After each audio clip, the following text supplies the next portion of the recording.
Ladies and gentlemen, nyaya iye yazokura moto. Pari kunzi ipo pane 2500 drones dzichange dzichimonita dzichiona demonstration nemusi wa31 March 2025.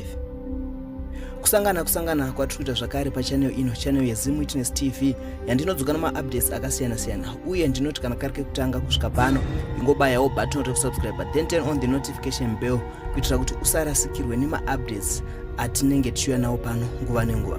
So ladies and gentlemen, ndine video panapa remurume ari kutaura iye achiti tine madrone 2500 achange ari muHarare achiona kuti march iri kufamba sei, achiona munhu anenge achirova vanhu.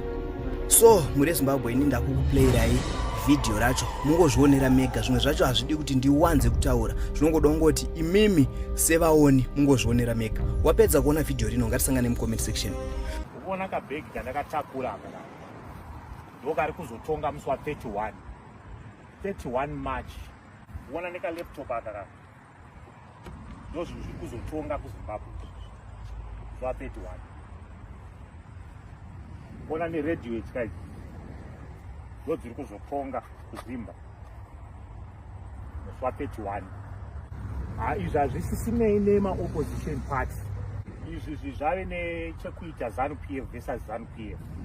Unoona zvinoitika paipai kana vanhu vakafunga kuti vanoziva stereki kudarika generation itsva, they find themselves in this kind of situations. Zvakutoitika izvo zvakutoitika panapa, ndo zvinoita kuti vanhu vazozviwana vamumasituation asina kumira zvakanaka. Titazonzwawo vamwe vakuru vakutaura kuti aiwa zvaishandiswa kuUkraine ndo zvaita seregai tikuudzei zviri kuitika kapaground utututu ndo tinenge tichitongawo. Ndakutokutaurirai zviri kutoitika paground. Twakomana ututu tine 2500 turimo muHarare. Hakuna munhu ari kuzoudzwa kunzi anzi mapurisa ari kuzodai, masoja ari kuzodai. So utu tinato tikutoziva zvatiri kutoita. Saka imi munofunga kuti chinhu chakaita sechiya that kind of a wave ndo yamunofunga kuti ichangoita fanika vafanira kuruzevha. Hadzisi mombe kaiti, hakusi kufudza mombe uku. Musarerwa nhema muchinzi anzi madrone anoita kuti vanhu vazive kuti munhu ari kufunga. Hakuna zvakadaro. Asi isusuka chada kungokuudzai ndechekuti musi wa31 hazvinei neopposition, hazvinei naChamisa, hazvinei nechivakomana kuti ndo tinenge tuchitonga musi wa31. Isusu were there to support demonstration yepovu nedemonstration iri kuitwa nemagamba edu akarwira nyika yedu nerusungunuko. Isu chatiri kuziva ndechekuti iyi nyaya yeZANU-PF versus ZANU-PF. Hasinei nevamwe vanhu vese vamwe vakagarai kumba musi wa31 semataura atakaita vamwe vaivai vanotya madzimai nevana. Musarekedza vana vachibuda musi wa31. Asi vakomana varipo ava ndo vatenge tichidhila navo. Comrade Geza vane support worldwide. Isusu tinoziva kuti kune ZANU-PF versus ZANU-PF musi wa31 March. Asi vakomana vaya vandakataura vaya makorokoza yese ayaya nevakomana vaya vese vaya vandakubudirira, the road to success, like I said, is on the 31st of March to 2 houses muHarare. Kumba kwaWicknell kune gold remahara, kana uchida kubudirira kune mamillions. Tichanda kuda kukuudzai nyika yese Zimbabwe ine vanhu 16 million. Mari iri mumba maWicknell Chivhayo inoita kuti munhu wese ari muZimbabwe right now umwe nomwapuwo ichikwana. Ndo zvandakukuudzai inini. Hatisi kuita zvinhu zvakapusa zvinenge zvichiitika. Teererai vakomana vanenge vari paground chete.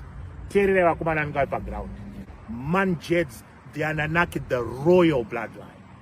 Iratsiwa pasi pamusoro peupenyu hwevana veZimbabwe.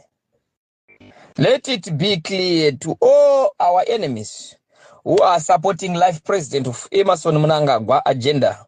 We are very sorry. You celebrated too early. Our God is in control. Only us who put our trust in Lord, we know the ending. Tinoziva maperere echinhu ichi.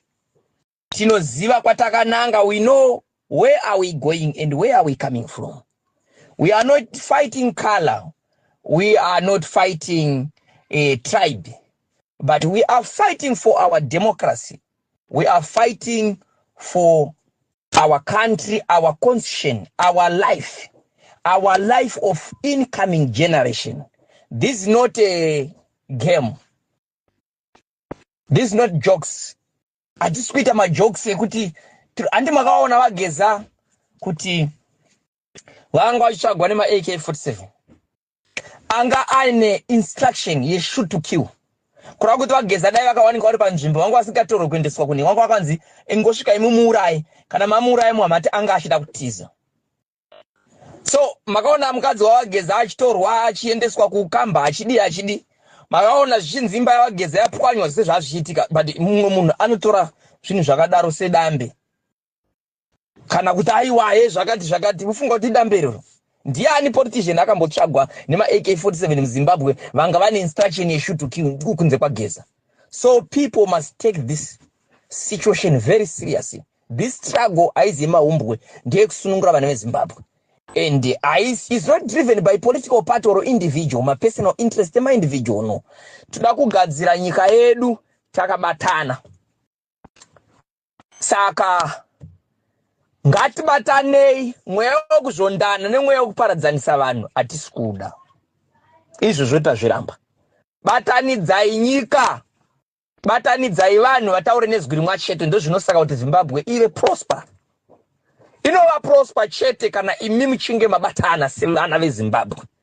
Zvemapato zvokumira mumwe ari padivi, zvomumwe